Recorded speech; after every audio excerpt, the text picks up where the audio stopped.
This may sound arrogant, but I was the one who was always by Nanami Toko's side. I'd heard that the antiquated student council room was once the calligraphy room.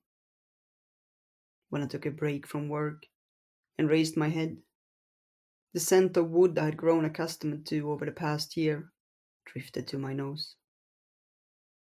I turned my head to check on the origin of that fragrance and was met with the aroma of tea next.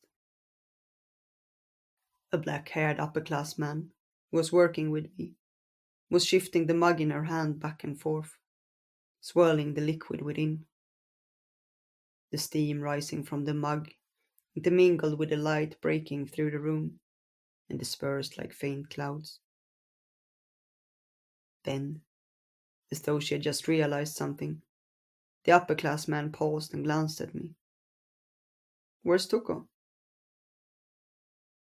Privately, I was kind of pleased that she was asking me about Toko's plans. "Oh, she had something today," I responded ambiguously, and turned to look out the window. It should be happening around now. Trees clustered around the student council room, like they were bestowing blessings on it. And somewhere deep within those trees, Toko was currently receiving a confession of love from a boy in our year.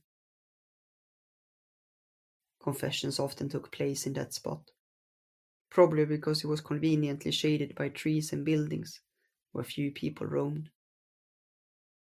I wondered just how many confessions Toko had turned down in that spot. At least 10, by my count. She hadn't asked me for advice this time, but it was easy to draw conclusions from the gossip making the rounds. However, that might just have been because I was making an effort to learn everything I possibly could about Nanami Toko. Though I knew that Toko would never accept a confession, I couldn't relax. I couldn't picture her without myself by her side, and I wasn't just imagining what could be. I was already her constant companion in reality, and I didn't want to be dethroned. It had been a year since I started getting to know Toko, and I felt that I understood her very well. Far better than the others in our year or in the student council, at least. Anyone could see that Toko was remarkable, but I believed I was the only person in the school who'd gotten to see her more vulnerable side, even if I just caught glimpses of it. It was only natural that she wouldn't want people to know her weaknesses, of course. Toko had a reason for hiding that side of herself. A very good one. It had been a year since I met Nanami Toko, and in that time, I had only fallen deeper in love with her. I was sure everyone around her felt the same. That was just how charming Toko was, inside and out. Our classmates were clearly drawn to her, so I concluded that she was universally appealing. She had stolen my heart at first sight, and I was certainly not the only one. That being the case, one might say it was only natural that Toko received confessions so frequently that it could be called routine. Still, it bothered me, and that was why I was secretly relieved when Toko showed back up at the student council room before too long. But this time, something was different. She wasn't alone. Light and shadow stretched in through the door that had been flung open wide enough to allow two people to enter. I ran through a mental list of the student council members, but we were all there except for the president. And the second person was obviously smaller than Toko, with a nervous shrinking of the shoulders characteristic of an underclassman. The student standing at Toko's side was silhouetted against the light, so blinding that I couldn't see her face at first. I hadn't forgotten the girl I met during elementary school. I hadn't been able to forget Senpai, whom I met during junior high. After meeting her in high school, I was convinced I would never forget Nanami Tuko for the rest of my life. And finally, there was one other person I knew I would never forget. The first year named Koito Yu was the underclassman I was most conscious of in high school. She was petite and seemed a little sensitive about her own short stature. Her light-colored hair was tied up in pigtails, and she told us she had come to the student council after being talked into it by her homeroom teacher. Though she had a passive attitude, she was a diligent worker, so I thought we'd found ourselves a good helper. Toko seemed to like her too, which gave me a bit of a pause. I'd begun to suspect that they had more than a simple under and upperclassman relationship after a one-on-one conversation with a girl. Koito-san, I'd called out to her. She turned immediately, greeting me in return. Though once she came over to me, she looked around noticeable, as though checking behind her. I looked behind as well, out of curiosity. But all I could see was the path we were walking on and the distant school buildings. Where is Nanami-senpai? We're not always together. I smiled a bit as I said it. Toko will be here later. I see. Koto-san's shoulders slumped, almost as though she were slightly relieved. Maybe she just wasn't that great at handling Toko. Or perhaps she felt intimidated by her. When I first started high school, I'd been reluctant to talk to upperclassmen too. Not to mention that this was Toko we were talking about, and facing her might never become any less nerve-wracking. When I opened the student council room, with a key I had borrowed from the faculty room, Koito-san muttered. Ah, so it's normally locked. She had never been the earliest to show up, and had apparently never paid any mind to the lock and the key. Well, she wasn't an actual member of the student council yet, just helping out, so it would have been odd for her to have access to the key. She looked up at me with a reserved smile. I'm lucky you came when you did, upperclassman. You're quite welcome. Speaking to underclassmen always made me recall the choir club from junior high. I think I'd expected to become the head of the club, but at the same time, didn't feel well suited to it. I didn't have it in me to take up a leadership position, where I'd need to rally people together.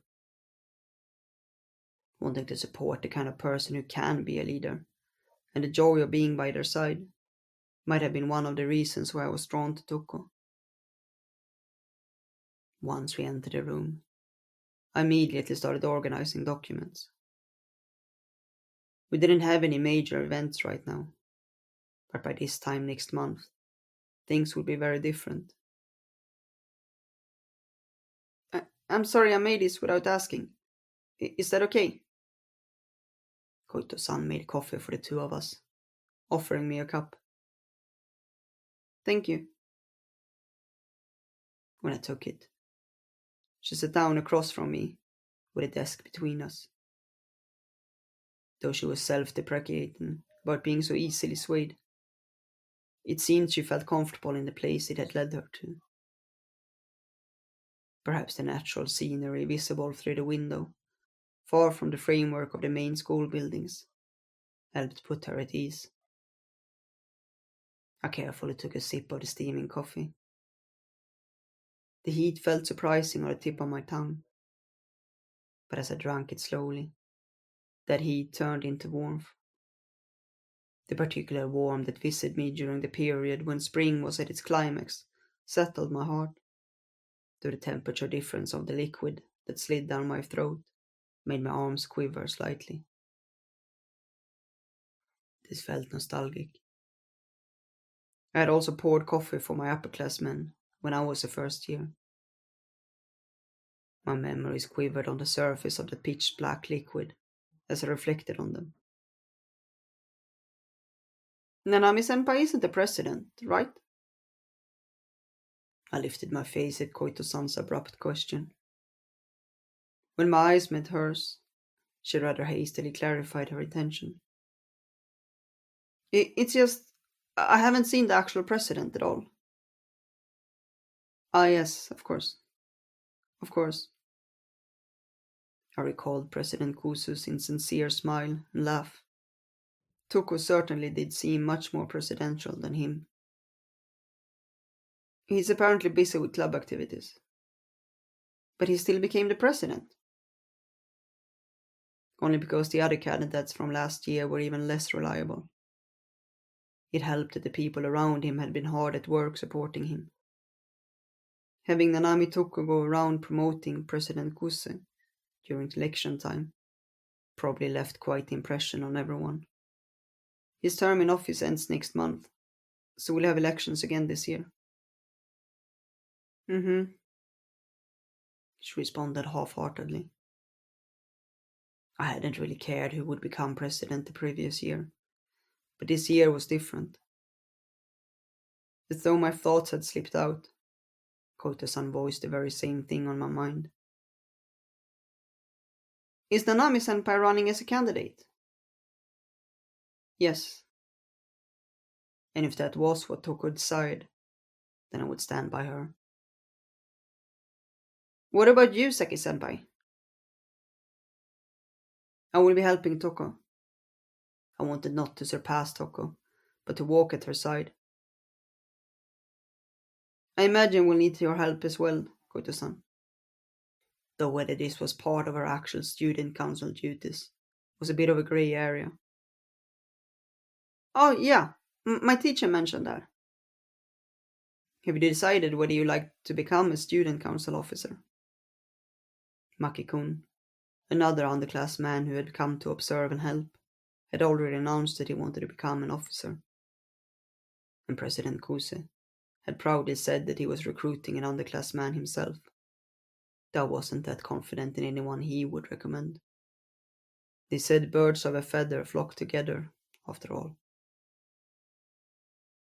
Well, I sort of feel like it might end up happening. Koito-san spoke almost as though she had no control over it. Perhaps she wasn't very good at making her own decisions. Then again, I thought relatively few people excelled in that area. Even I wasn't sure how much I'd chosen certain things thus far. And as I watched Toko, I began to suspect that choosing something for yourself didn't mean it was the right choice. Hmm, is something wrong? Koto-san paused before continuing. After glancing at the window, she nervously wiped away the coffee wetting her lips. As I waited and wondered what was wrong, she finally opened her mouth again. What kind of person is Nanami-senpai? She's exactly what she looks like. My response wasn't innocuous, but it wasn't a lie. Toko was intelligent, pretty, and genuinely had it all. And she was also a coward. It was possible to see her hidden and indistinct inner workings if she paid close enough attention. What does she seem like to you, Koito-san? I asked her back, a bit spiteful. At that, Koito-san's forehead wrinkled, as though she were deep in thought, and she turned her gaze down towards her coffee cup.